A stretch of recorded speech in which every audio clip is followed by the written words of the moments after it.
اوس قافلې دې بې خطره درومي مونږ په لار کې مشالونه کېښول. اعوذ بالله من الشیطان الرجیم بسم الله الرحمن الرحیم. زما د لوور ساوث وزیرستان پښتنو مسلمانانو ورونو السلام علیکم. نن ډېره د خوشحالۍ خبره ده چې د دې درنې په صورت کې په دې بانه باندې مونږ ستاسو سره ملاقات وشو په دومره تعداد کې او په یو ټایم باندې دا ملاقات ناممکن و. بس دا هم د الله مهرباني.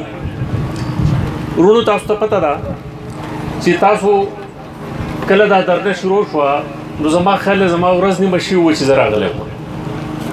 مونږ یو بل سره هغه انډرسټینډینګ هم نه و، مشرکشر هم ما نه پېژاندو، چا سره دغه هم نه.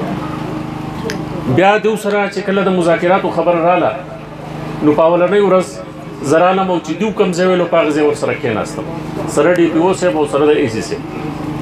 مونږ خبرې یو بل سره وکړې.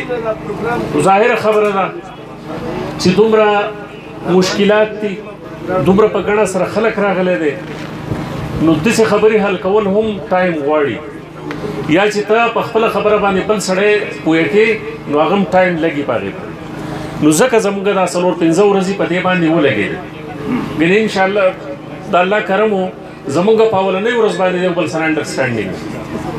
ستاسو چې کومه خبرې دي نو دا داسې سره دس نشي حل کېدی یو دم.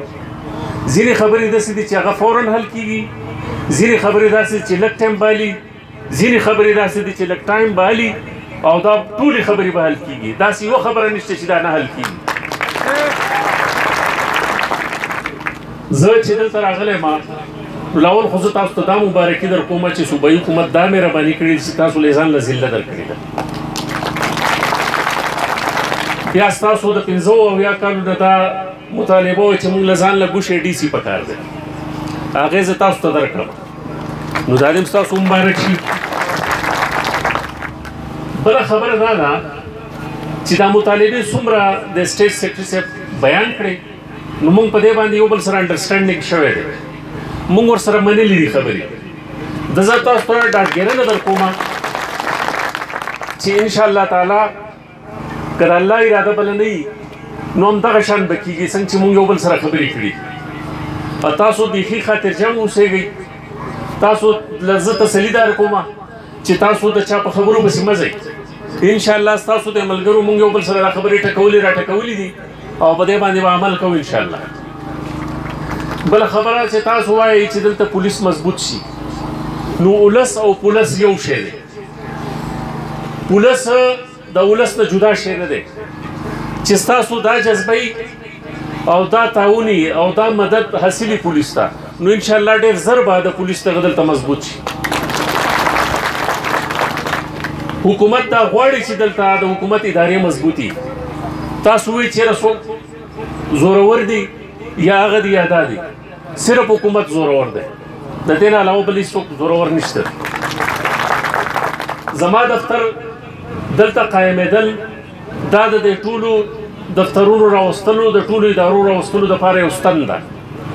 انشاءالله تعالی اوس به دا ټولې ادارې راځي، ټولې محکمې به راځي او دلته به تاسو ته ټیک ټاک په نظر راځي چې یاره دلته صوبایي حکومت چې د ضلعې کوم هیډ کوارټر دی هغه به تاسو ته پوره کېږي انشاءالله.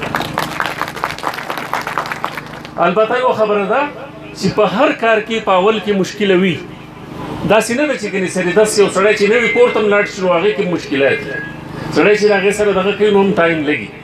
نو دغه ټایم به لګي خو زه به د عبدالحمید بابا یو شعر ووایم په دې مد کې چې وایي اوس قافلې دې بې خطره درومي مونږ په لار کې مشالونه کېښول.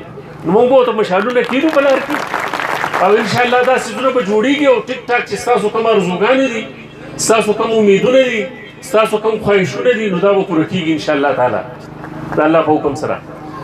بله دا ده چې مونږ له به لږ ټایم راکوئ. زمونږ نه به کوتاهیانې هم کېږي، کمیانې به هم کېږي. لکه زه به تاسو ته دا ووایم چې زمونږ سره سټاف هم کمی دی. اوس زمونږ د کوچ ډي سي صاحب سره میټینګ دی، نن میټینګ و ما ډبل اے سي صاحب لېږلی دی چې څومره سټاف مونږ ته راکوي نو هغه به نن په هغه کې مونږ ته راکړي. زمونږ د وانه سب ډویژن چې کوم ریکارډ دی کوم دغه دی هغه به مونږ دلته راوړو. نور سټاپ چې موږ له کوم راکړی دی هغه به موږ ریکروټ کوو د دې ځای کې جوانان به پکې کېږي انشاءالله ستاسو د مخې به په شفافیت به په دې کې میرټ به نو په دې زه تاسو ته ډاډګیرنه درکوم چې دا خبره ټیک طرف ته روانه ده پازیټیو طرف ته روانه ده انشاءالله او دا هر څه به کېږي څنګه چې ستاسو خواهش دی نو زه ستاسو ډېره مننه او ډېره شکریا ادا کوم په آخر کې به ته یو التجا وکړم هغه دا ده چې په یکم تاریخ باندې دلته مردم شماري شروع کېږي او د مردم شماري ډېر اهم رول لري په دې معاشره کې ځکه چې که تاسو غواړئ چېرې زموږ ایم پی ای داسې وایي زموږ ایم ایل ای داسې وایي زموږ کونسلران داسې وایي زموږ د وړو کوټه سې وایي څنګه چې ستاسو ابدي ده چې دومره نو دا به ټول په دقه یو خبره بیس کېږي چې ستا ابدي څومره ده نو دا مردم شماري چې کېږي په دې کې تاسو دا مهرباني وکړئ چې تاسو ته ټیمان درځي کم ځای ته ټیم راځي نو تاسو ورسره پوره تعاون او مدد وکړئ چې دې کې هېڅوک پاتې نه شي که په دې کې پاتې شو نو دا به بیا ډېر زیات د کمي خبره او ډېر د نقصان خبره به زموږ دپاره دا یو قومي فریضه ده نو مهرباني وکړئ چې په دې کې دا تاسو سنسټایز کړئ خپل کشران مشران ټول همزولي کلیوال چېرې په دې کې په ګڼه تعداد سره شرکت وکړي زه په آخره کې یو ځل بیا ستاسو ډېره شکریا ادا کوم او د دې ولسي پاڅون د مشرانو ډېره شکریا ادا کوم او د جرګه ممبرانو شکریا ادا کوم چې هغوی زمونږ خبرې ته غوږ کېښودو زمونږ په خبره باندې باور وکړو او زمونږ سره دا خبرې اترې ختمې کړې او په خیر خیریت سره دا ولسي پاڅون دا درنه ختموي ډېره مهرباني الله هم خوشحاله او آباد لره السلام علیکم